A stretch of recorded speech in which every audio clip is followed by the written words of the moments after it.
اعوذ باللہ من الشیطان الرجیم بسم اللہ الرحمن الرحیم۔ شروع اللہ کے نام سے جو بڑا مہربان اور نہایت رحم فرمانے والا ہے۔ تمام دیکھنے اور سننے والوں کو السلام علیکم۔ ناظرین، ابن زیاد کون تھا؟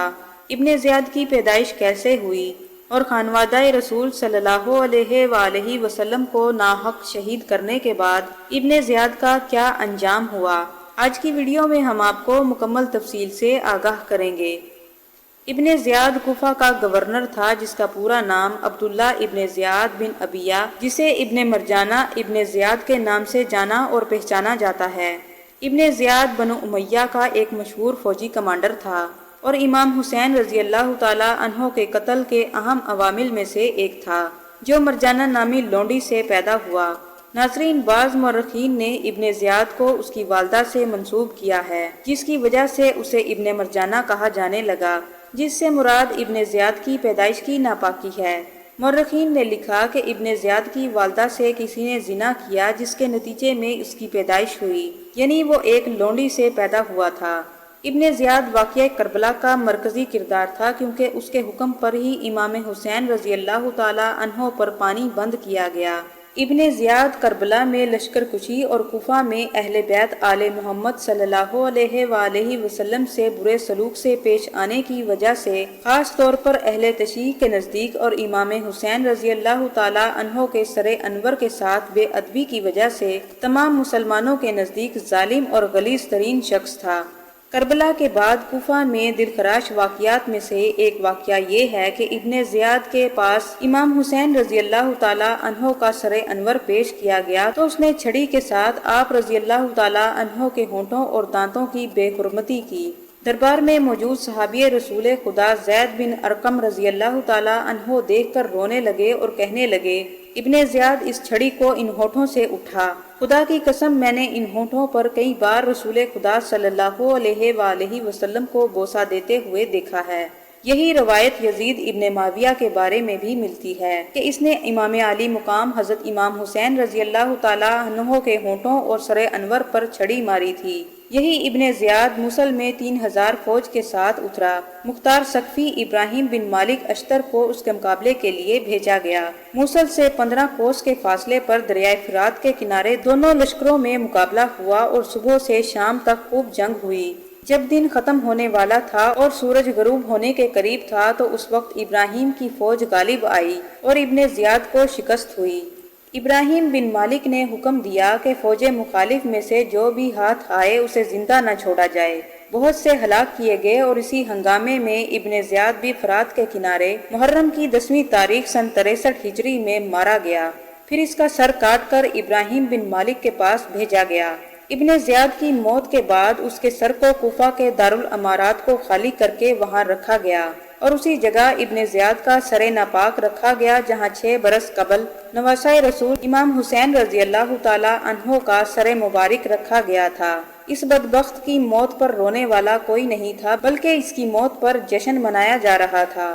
امارہ ابن عمیر سے مروی ہے کہ جب عبداللہ ابن زیاد کا سر اس کے ساتھیوں کے سروں میں لا کر رکھا گیا تھا تو میں اس کے پاس گیا۔ اچانک ایک شور پڑ گیا کہ آیا آیا۔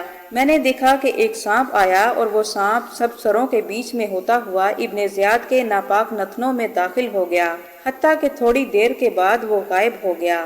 پھر شور بلند ہوا کہ آیا آیا۔ 2-3 بار ایسا ہی ہوا اور یوں خانوادہ رسول صلی اللہ علیہ وآلہ وسلم پر مظالم ڈھانے والا ابن زیاد اپنے انجام کو پہنچا۔ روایات کے مطابق مسلم بن عقیل رضی اللہ تعالی عنہ نے کوفہ میں امام حسین رضی اللہ تعالی عنہ کے حق میں زمین ہموار کرنا شروع کی تو یزید بن معاویہ نے ابن زیاد کو بصرہ سے تبدیل کر کے کوفے کا گورنر مقرر کر دیا۔ اس نے پہلے مسلم بن عقیل رضی اللہ تعالی عنہ اور بعد میں ان کے 2 کمسین بیٹوں کو شہید کروا دیا اور پھر حضرت حر رضی اللہ تعالی عنہ کو 1000 سوار دے کر حضرت امام حسین رضی اللہ تعالی عنہ کا راستہ روکنے کے لیے بھیجا۔ امام حسین رضی اللہ تعالی عنہ میدان کربلا میں خیمہ زن ہوئے۔ ابن زیاد نے پہلے عمر بن سعد اور پھر شمر بن ذوالجوشم کو فوج دے کر مقابلے کے لیے بھیجا، جس کے نتیجے میں واقعہ کربلا محرم سن 61 ہجری میں رونما ہوا۔ امام حسین رضی اللہ تعالی عنہ کی شہادت کے بعد شہداء کے سر کاٹ کر ابن زیاد کے سامنے پیش کیے گئے۔ اس نے سر انور کی بے حرمتی کی اور پھر تمام سر یزید ابن معاویہ کے سامنے پیش کیے گئے، اور پھر لعین یزید ابن معاویہ نے امام حسین رضی اللہ تعالی عنہ کے سر انور کی بے حرمتی کی۔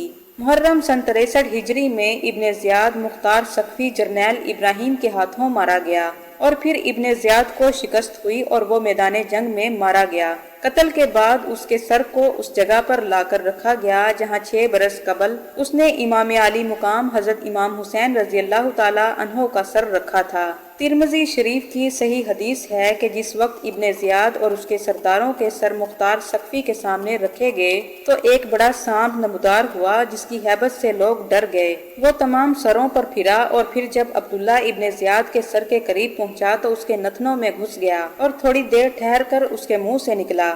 اس طرح سانپ 3 بار اس کے سر کے اندر داخل ہوا اور غائب ہو گیا۔ ابن زیاد، ابن سعد، شمر، قیس بن اشد کندی، ہولی، سنان ابن انس، عبداللہ ابن قیس، یزید بن مالک اور باقی تمام وہ لوگ جو حضرت امام علی مقام حضرت امام حسین رضی اللہ تعالی عنہ کی شہادت میں ملوث تھے، وہ طرح طرح کی عقوبتوں سے قتل کیے گئے اور ان کی لاشیں گھوڑوں کی ٹاپوں سے پامال کی گئیں۔ حدیث میں اللہ رب العزت نے حضرت امام علی مقام حضرت امام حسین رضی اللہ تعالی عنہ سے یہ وعدہ فرمایا تھا کہ 70 شقی مارے جائیں گے، اور وہ وعدہ پورا ہوا۔ ابن زیاد سمیت اللہ رب العزت نے اس کائنات کے اندر تمام قاتلان شہدائے کربلا کو عبرت کا نشان بنا دیا۔ ناظرین، یہ تھی ہماری آج کی ویڈیو۔ اگر آپ کو یہ ویڈیو پسند آئی ہو تو لائک اور سبسکرائب کرنا نہ بھولیں۔ ملتے ہیں اگلی ویڈیو کے ساتھ، اجازت دیجیے، اللہ حافظ۔